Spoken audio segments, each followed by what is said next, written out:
Good morning, everyone. Welcome. My name is Menachem Creditor. It's my honor to serve as scholar in residence and rabbi for UJA Federation of New York.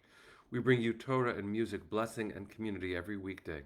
We've been doing so since March 18th, 2020. Today it is January 15th, 2025. That is almost 5 years of Torah every single weekday morning. What a blessing it is to be seen and to be sharing and to see you, Bensi and Penny. Penny, thank you. It's broadcast 1219. Iris and Michelle, Ashley and Carl, Boker Tov. Good to see you. Bensi, keep letting us know that you're safe in LA. Lisa and Anya, Boker Tov, it's good to see you. Joyce and Susie, Linda and Siona, good to see you. Rosa and Linda, Siona, Debbie, Sunday, and Jonathan, good morning. Let's see who else is here. We're going to say a couple quick good mornings and then get started. Nathalia, Arlene, Helen, good morning. Really excited to learn with you all today. Linda and Cecile, Peter, sending love to Frankfurt. Linda and Cecile, Ron, Nancy, and Sharon, good morning, friends. Hi, Sandy. Lisa, sending love to the Bay Area. Arlene, it was good to study with you last night, too. That was a very special group that we shared. Okay. Joy, sending love back to Minneapolis. Amy, it's good to see you. Hi, Jen. Sharon, you're leaving for Israel next week. Carry us with you. Arlene and Natalie, good to see you. Haley, sending love to North Carolina. All right. Hi, Jack. Let's take a breath, sing a blessing, learn some Torah. Hi, Judy.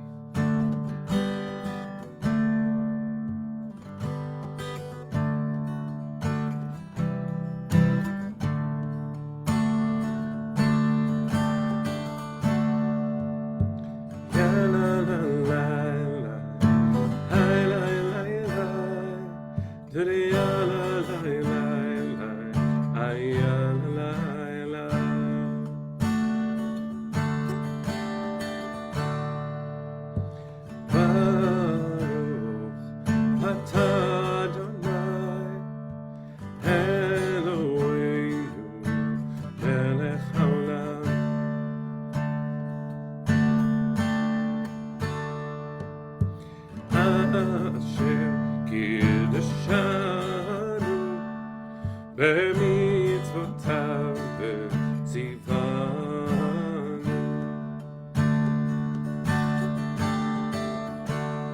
לעסוק בדברי תורה,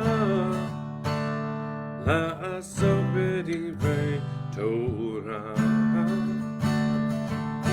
הפוך בה והפוך בה, לעסוק בדברי תורה.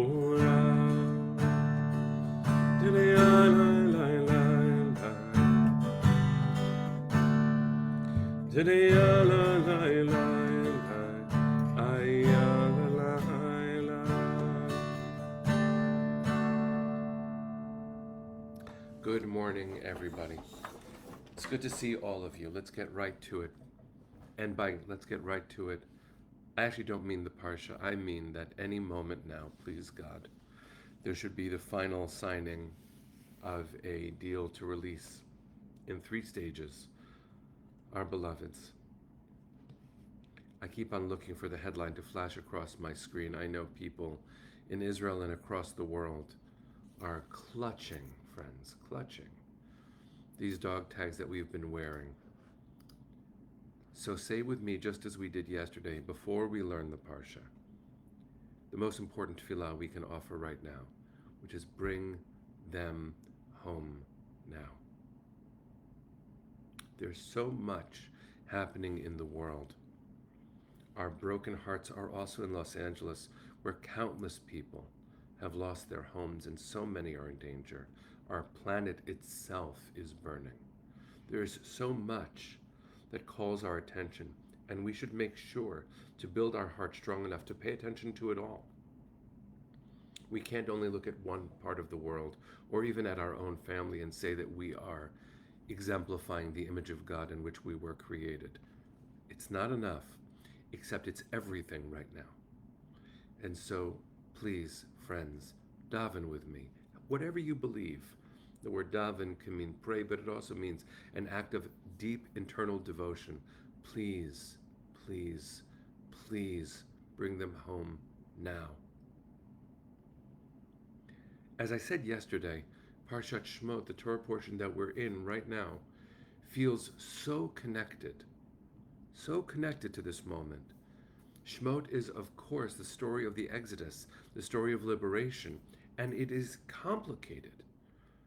We have now been through the book of Shemot, the entire book, last cycle. During this war, we are on the 467th day since October 7th, 2023. And if you think that that's heavy, think about those who have been locked in tunnels the entire time. So I don't really know how to be the one who points to the wisdom, to the Torah, to the meaning, because what do I know? What do I know?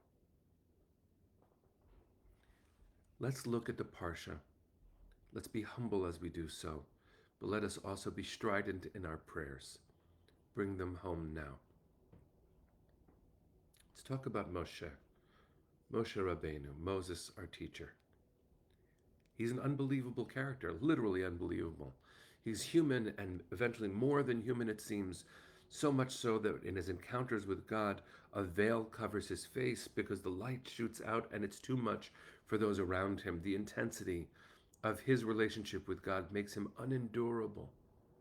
But here we are at the beginning of his story, an infant, condemned to death, left adrift by his loving mother on the Nile, in a ship, a mini ship called a teva, this little ark, this bassinet that is watertight, is described with the same words that Noah's ark is described. Somehow, this is a vessel that maintains life in the face of a great deluge, in the midst of an unendurable world and harsh conditions. Somehow Moshe lives. And he is saved. He is saved by his mother somehow. He is saved by his sister who watches out for him somehow. He is saved by Pharaoh's daughter who for some reason takes compassion even though she knows that he is a Hebrew baby and that her father has condemned all of them to death. Somehow he lives. Somehow we live. Somehow the language of freedom endures. Somehow we make it forward in the harshest of conditions. It's not to say that this story is that, but Moshe exemplifies some of the contradictions involved in being alive today and fighting for life. In fact, we don't hear much about his childhood after he is brought in by Pharaoh's daughter, adopted by her, named by her, even though his name is a pun. She names him Moshe, Kimin Hamayim Mishituhu, for I drew him out of the water. But the name Moshe is an active verb, not a passive one, which means he will draw others through water, the birth canal of the Red Sea. He will be the midwife of our freedom. He lives. He lives. He didn't live forever, showing us that even the greatest of people are people. But as he grows, there was no reason for him to feel an affinity with his people of origin, with his family of origin. He's being raised in the palace. And what an impossible thing it is for him to contain both the origin story, the suffering, the servitude of Bnei Israel, and the opulence of Pharaoh's palace. So when the text says in this week's Parsha that he went out to Echav, to his brothers, did he know? Did he know the entire time that he was growing up that these were his sisters and brothers in the fields being beaten by taskmasters, held as slaves, held in captivity? Did he know that? How can you grow when you know that your people is threatened? How do you grow? He barely made it out of infancy. Here he is, a fully grown man, at least his body. And when he sees a taskmaster, an Egyptian taskmaster, beating an Israelite slave, he acts. What is it that he did? Why did he do it? We learn from tradition how to read these verses, but I want to be very clear. Tradition is trying to read the verses in specific ways. So, what does the biblical text say? He saw an Egyptian taskmaster beating an Israelite slave. He looked this way and that. Seeing no one there, he struck the Egyptian taskmaster and killed him. Did he act that way because it is unjust to treat another human being with violence? Did he act that way to protect his kin?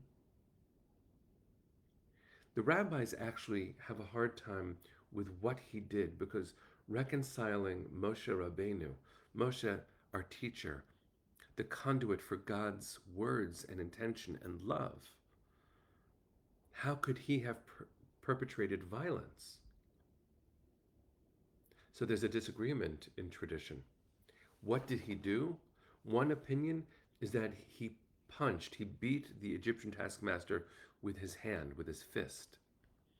The other is that he used God's holy name, and by uttering God's holy name, that caused the death. It overwhelmed the Egyptian taskmaster.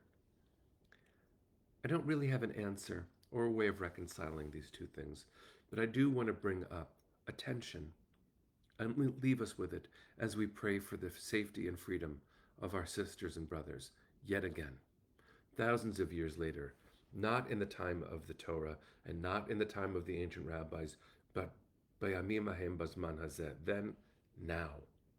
Bring them home, now. The rabbis who offer these two opinions that either Moses beat the Egyptian taskmaster with his fist or uttered the divine ineffable name, and that is what killed the Egyptian, are trying to reconcile themselves, I believe, to the notions of necessary power. What do you do when you ache to be a holy people? When our biggest aspirations, our most noble selves, are about being Or Lagoyim, a helpful light amidst the nations. I've said it in such different ways over the years, but if they would leave us alone, because I believe more than ever there is a they, it hurts to say such a thing, but there is a they. And by they, I mean those who wish to cause harm to Jews. If they would just leave us alone, we would be even more helpful. Our ache for our homeland, the ideas that we call Zionism, are all about Jewish homecoming and dignity on earth. Yes, any idea can be taken in different directions and might not stay in its purity at every moment. That is all true. We've become all too normal, and that's part of our inner work. But we do not seek power. But I've come to understand in deep ways that Zionism must also be understood in the language I've used in the past, which is the necessary and ethical use of power we wish we didn't need. I want to say it again. Zionism is the ethical use of power we wish we didn't need. Of course, if you didn't see it before, you certainly see it since October 7th, 467 days ago. There's a need. What did Moshe do when he saw the Egyptian, and why did he do it? You can say either he defended his fellow human being who was being oppressed. You can say he defended his family member who was being oppressed. Either way, it is a call to action. And if no one else will show up, remember Moshe looked this way and that. Why did he look this way and that? Maybe he was hoping someone else was going to act. But if not me, who? And b'makom she'ein anashim, in a place, the ancient rabbis in Pirkei Avot say, where there are no human beings or where people are not acting with their humanity. B'makom she'ein anashim, hishtadel liot ish, try to be human. The rabbis are so uncomfortable with the idea that Moshe used force, that they have this debate. No, he said God's name, meaning by invoking holiness, evil couldn't endure. Amen to that. But we know that that's not how it works. The great debate between two early Zionist thinkers, Asher Ginsburg, whose name became Achad Ha'am, and Theodor Herzl. The great debate was between political Zionism and cultural Zionism. Achad Ha'am was the father of cultural Zionism, which predated political Zionism. And the great debate was, Herzl said, we need defensible borders. And Achad Ha'am says, we're not ready for that yet. We don't know how to be ourselves yet. If we create defensible borders around a state, before we are ready, it will be a Jewish state that is not really Jewish. And Herzl didn't quite respond with this language, but given hindsight, we look at this disagreement and we say, thank God Herzl won so we could do the work Achad Ha'am pointed to. Thank God. Thank God. We have the power we wish we didn't need, without which, God forbid. And so here we are, spiritual descendants of Moshe Rabbeinu, trying to figure out what to do. We look this way and that, so did Moshe. The heroes in Los Angeles, acting, putting themselves in great risk, with volunteers from Mexico and Ukraine and Israel coming to help in the midst of everything else going on in the world, shows us that humanity endures, exists in the harshest of conditions. Those fighting to bring our hostages home for all of these days, 467, chief among them, the families and the friends of the hostages themselves. In the midst of the harshest conditions, they are loving each other. There is love. And so this great debate, why did Moshe act? We don't know. What did he do? The Torah says he used physical force. The rabbis try to find a way out of that. And from this tension, friends, I want to bless us. I want to bless us with the acceptance that sometimes we need to use force. But we have to do so ethically. We have to hold ourselves accountable. And we can't hold back from using it when it is ethically mandated. What a horrible situation to have to navigate.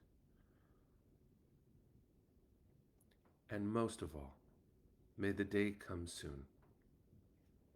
We don't need to use it. Where we can lay down our swords and beat them into plowshares. That is language, friends. That is ours. Straight from Yeshayahu, from the book of Isaiah. Our dream, our prophetic dream, our worthy commitment is to a world where there is no need for swords. That is who we are supposed to dream about being. It's not the world we inhabit yet, but we do not let go of that dream. That's what it is to feel the tension the rabbis feel around Moshe's use of force. It's to remember that holiness is what we should wield, not weapons. While we need to, we will.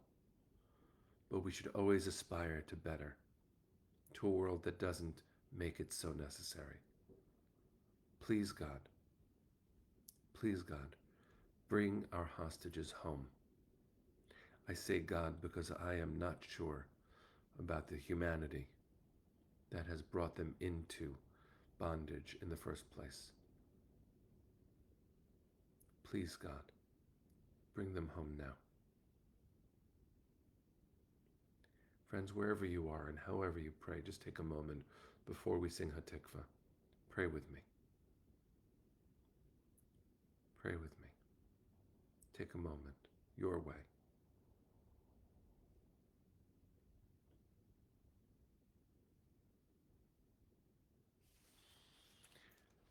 Kol hod baleva pnima nefesh Yehudi homia ulefatei mizrach kadima ayin letzion Sophia עוד לא עבדה תקוותנו, התקווה בת שנות 2000, להיות עם חופשי בארצנו,